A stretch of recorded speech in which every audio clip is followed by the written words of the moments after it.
بسم اللہ الرحمن الرحیم، لاکھوں کروڑوں درود تاجدار مدینہ سرور قلب و سینہ صلی اللہ علیہ وسلم کی ذات اقدس پر۔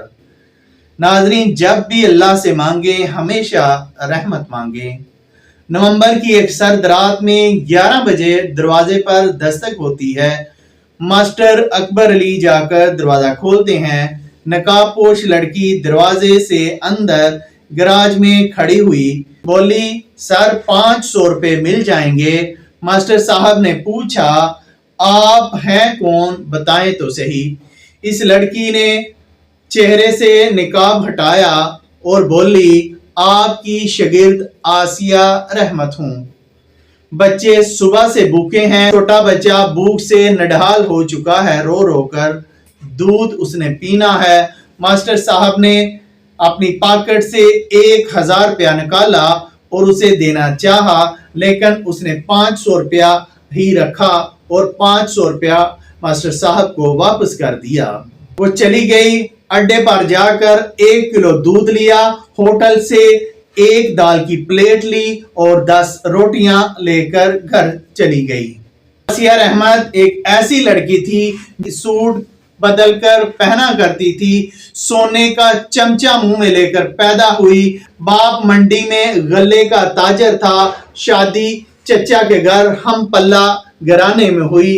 10 سال گزر گئے، مگر لاکھ کوشش، تعویذ، دم دعائیوں کے باوجود بھی اولاد نہ ہوئی۔ ایک رات آسیہ نے تہجد کی نماز ادا کی اور اللہ کے آگے گڑ گڑا کر دعا کی، میری قسمت میں لکھا رزق اے اللہ کم کر دے، مجھے غربت دے دے، اس کے بدلے مجھے اولاد جیسی نعمت عطا کر دے، میں ماں بننا چاہتی ہوں، رزق اور مال و دولت کی حرص نہیں۔ اگلی صبح خاوند کو دل کا دورہ پڑا اور دکان پر وفات پا گیا۔ سارا کاروبار 3 بھائیوں نے سمیٹ کر بیوہ کو یہ کہہ دیا، وہ مقروض تھا، وہ سارا مال قرضداروں کو جن سے قرضہ لیا تھا ان کو واپس کر دیا۔ آسیہ کی شادی اس کے ایک نکھٹو اور جواری دیور سے کر دی گئی۔ شادی کے بعد وہ نشہ بھی کرنے لگا۔ اللہ نے 7 سال میں 3 بیٹے اور 1 بیٹی جیسی نعمت سے نوازا۔ خاوند اب نشے کی اس حالت میں ہے کہ بازو پر بلیڈ سے کٹ لگا کر ان کے اوپر کوئی پاؤڈر ڈالتا ہے، ٹیکے لگاتا ہے، بیچ کر جوئے میں ہار چکا ہے۔ کرائے کا مکان ہے جس کا کرایہ آسیہ لوگوں کے گھروں میں کام کر کر ادا کرتی ہے۔ ہمارے حق میں کیا بہتر ہے وہ ہم سے زیادہ ہمارا خدا جانتا ہے، ہمارا اللہ جانتا ہے کہ ہمارے حق میں کیا بہتر ہے۔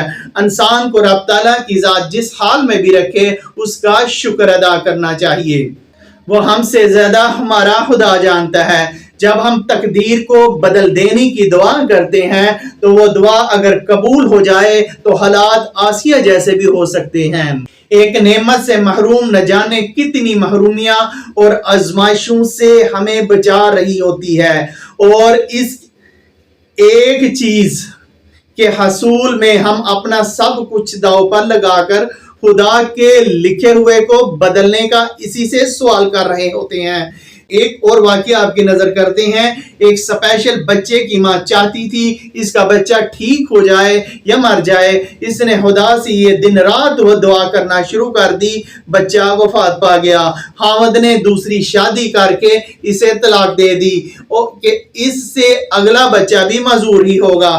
جب تک وہ بچہ زندہ تھا خاوند بیوی سے ایسے محبت کرتا تھا جیسے محبت کی داستانوں میں مجنوں اور رانجھے کا کردار ہو۔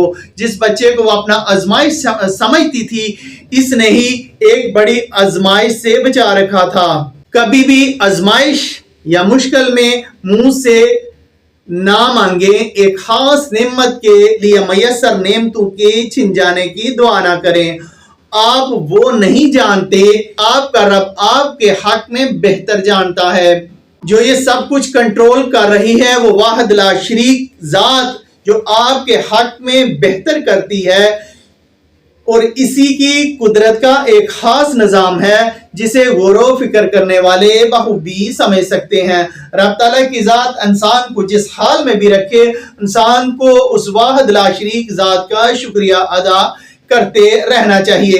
کبھی بھی نعمتوں کے بدلے میں نعمتوں کے چھن جانے کی دعا نہیں کرنی چاہیے۔ رب تعالیٰ کی ذات کیا بہتر جانتی ہے یہ آپ نہیں جانتے۔ اللہ کریم آپ کا اور ہمارا حامی و ناصر۔